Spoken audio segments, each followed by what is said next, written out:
Hello guys, welcome back to my YouTube channel. If you're new, welcome.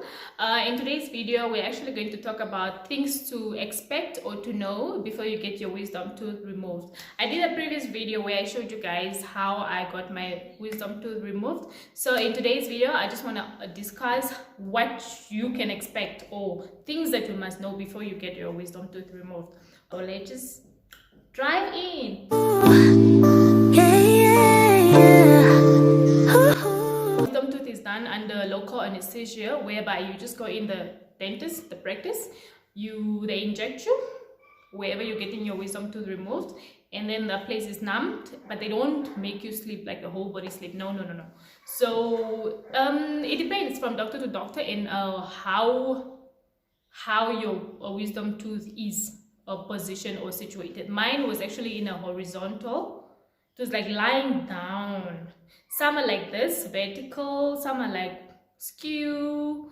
Mine was actually like as in like this, a tooth growing like this. It was not upright. So we're going to discuss the physical appearance, the time frame for recovery, food that you're expected to eat, and what to do in order to get better or heal faster. Okay, so with the time frame guys, I thought I was gonna have my wisdom tooth removed and then within 3 days or 4 days or a week I'm healed, but nope, it didn't happen that way. Okay, so the healing process actually takes a week to a month. Okay. If you have plans, if you're having plans in 2 weeks time or a month time, you want to do something and you want to get your wisdom tooth removed, I'll tell you, plan in advance, because you just never know how long your healing process is going to take. So plan in advance. Don't have a party next week and you want to get your wisdom tooth removed this week, because you're not going to be able to, you might not be able to eat. Okay, so let's just get into the physical appearance. So the first day when I got my wisdom tooth removed, I was actually fine. I had no pain at all because the injection, the medicine was still in my system. Only the next day when I started feeling a little bit of pain, I didn't even have to take painkillers the day I got operated, because I was still numb. And I was like, oh, I was so actually surprised, because I was not in pain at all. Not in pain, not what I expected. Okay, on the second day, that's when I started feeling pain. And that's when I took my painkiller. And then also, that's when I noticed my jaw was swollen. I'm going to put a clip here so you see how swollen my jaw was. Okay, I was literally in bed, like I couldn't even I can stand up, but I was like literally in pain and yeah, and all that.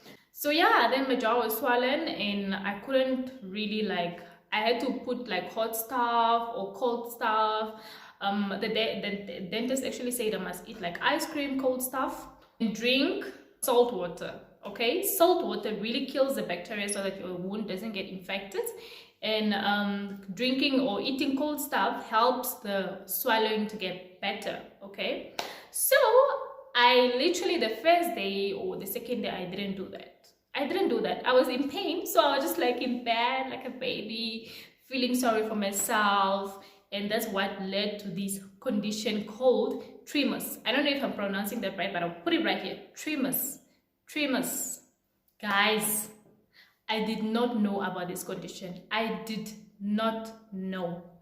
And when I noticed that I had that condition, I literally freaked out. I freaked out and I had to call the dentist. I had to tell her, like, guys, I'm not fine. Like, I freaked out. And then that's when I started to Google, and I went on YouTube. I couldn't actually really find anything. So I was like, what is this? I thought maybe my jaw broke, or I was thinking crazy stuff. So tremors is a condition whereby your jaw locks. I will not be able to speak like this, open my mouth like. With tremors, basically what happened is your jaw just locks. Your jaw locks, and apparently what I have googled or what I have researched, it says it's a nerve that just becomes stiff. A nerve or a muscle somewhere here, it gets stiff, so you can't be able to move your open your mouth, actually, to be able to open your mouth. So just take note, when you can't open your mouth, you are not able to speak properly, you are not able to eat, you are not able to brush your teeth. Okay, so it's a whole process. So then I started measuring myself, because I was reading on the internet, it says you must measure to know that you have tremors, you must try to put one finger in your mouth. Finger like this, guys. My finger could not even go through my mouth, as it was like in this. Like, it could not go through. Like, I was like, as in what? I've never seen this or experienced this before. So they say for you to be considered to have tremors, if 3 fingers cannot fit in your mouth, then you have tremors. Then you measure with your 3 fingers, you put it in your mouth like this. If you can't put 3 fingers, you have tremors. So that's what happened. I was really freaking worried, like, oh my gosh, what is happening? Did they break my jaw? Why can't I open my mouth? You know, I was so scared. So, and then that's when I went back to the dentist. My leave was actually only supposed to be like, she only gave me 2 days off, and then there was a weekend and a long weekend with an extra day. So it was like 5 days off. But I had to go back. Guys. Like, I could not open my mouth. I haven't brushed my teeth in a very long time. And I'm telling you, to try and open your mouth, you feel this muscle. You will feel this muscle right here. You will feel it. So yeah, and I went back, and then she told me, oh no, you didn't do what I told you to do. I was like, what was I supposed to do? She's like, no, I told you the first day, just eat a soft thing, and the second day, but when you feel better, start eating, actually, like, try to chew so that your muscle or nerve doesn't get stiff. I didn't do that. Honestly, the moment I just felt pain, I was like, no guys, I'm feeling pain. I was like on yogurt, I was sipping juice, I was just doing this smooth stuff.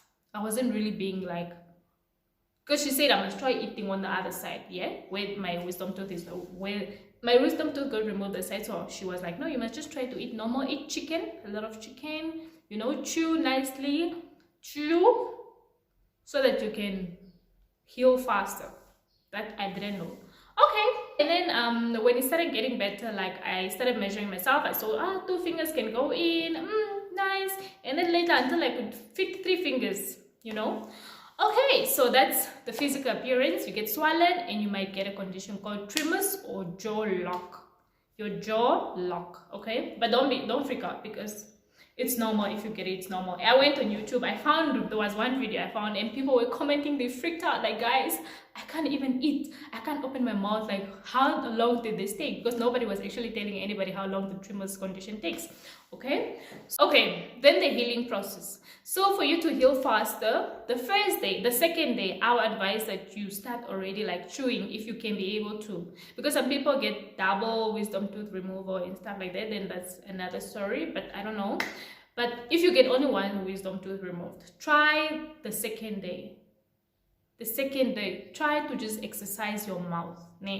Exercise your mouth so that you don't get a jaw lock, okay? And then you must also drink salt water to kill the bacteria and not to get an infection, because you could actually get an infection at the wound. And then the other thing that you must also do is drink or eat cold stuff, even ice cream. Eat cold stuff, drink cold stuff. If you have something hot, put a hot patch on the outside of your skin or the jaw. You might also need Vicks or any I don't know, Vicks, Puma, Anaconda, something to just put the rub on the outer layer, just to let it to heal a bit faster. Okay, so now we look at the food. Okay, so with the food, what you'll be able to eat is obviously ice cream, that's for healing. Yogurt, that is also very good because it's smooth. You might actually need also to eat pumpkin soup, butternut soup. Yeah, anything like really smooth on the first day, first, second day, you can eat those smooth stuff, but also try to exercise your mouth once in a while. Throw in like a chicken, just something that's a little bit harder, so that you can be able to chew and, you know, exercise your mouth. But the most food that you'll be eating definitely is like soft porridge, butternut soup, pumpkin soup, yeah, anything soft. And then I think on the like third or fourth day, you must really try and eat more, because you might actually get carried away. Like I, for a whole week, actually didn't eat properly. Like imagine when I had tremors, I couldn't open my mouth. So when you can't open your mouth, you can't eat anything, like as in put in your spoon can't fit, okay? Your spoon can't go through because there's no space. So anything you can only put through is like a straw. You can only suck. So literally anything that you'll be able to eat is something that's smooth, that can pass through a straw. That's how I could only eat. So guys, it was traumatizing for me. I was like, I didn't expect it. I just thought like I will heal properly and that's it, and then go back to my normal life. Okay, so what happened to me, it was quite an experience for me. When you're an adult, it's actually quite different compared to when you do it when a child, obviously. And yeah, I did some follow-ups again with my dentist. Just if you don't feel well, go back to your dentist, just so that they can check that everything is in order. Maybe you're having an infection, or yeah, you know. So I went back also, I think about 2 times. I went back to my dentist 2 times, and they just did like and she was just like trying to, she's like, Annalisa, you must try and open your mouth, because honestly, when you try to open your mouth when you have tremors, it's like you feel all the nerves in your face. I'm trying, like this is how I could open my mouth. You can't open your mouth wide. And even talking, you can't talk properly. So yeah, and obviously like then they had to clean me. She was like, Annalisa, try and open your mouth. And she even tried and put like a stick a little bit just to try and help me open. She's like, you need to exercise your mouth. Exercise to get better. And I really tried, and afterwards I was really trying to exercise. I will try and do like to open my mouth, and I'll try to like brush my teeth also. And then when it got a little bit better, I could put my toothbrush in, and then it would just stick, it would like get stuck on one side, and then I'll like brush, and then I'll like move it with my mouth, like as in like this. I couldn't even brush like as in inside of my teeth or anything like that, not at all.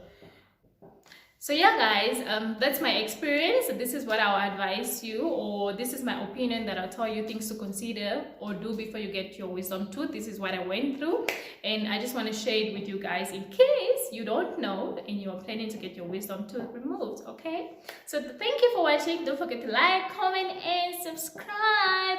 We are on a mission to 1K, so we're almost there, and I really appreciate everybody that comes and comment on my video, that shares my video, that actually likes the video, and all my subscribers, obviously, like all my subscribers. I really appreciate all of you guys. I think I'm gonna start doing that. I'll be doing a shout out.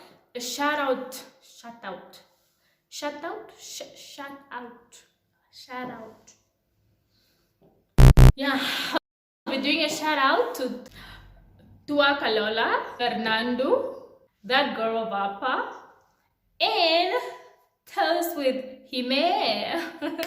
Thank you guys. Don't forget to like, comment and subscribe again. I'm gonna repeat this. Mwah. Bye. This is day 3. I can't fully open my mouth. It's too swollen, as you can see.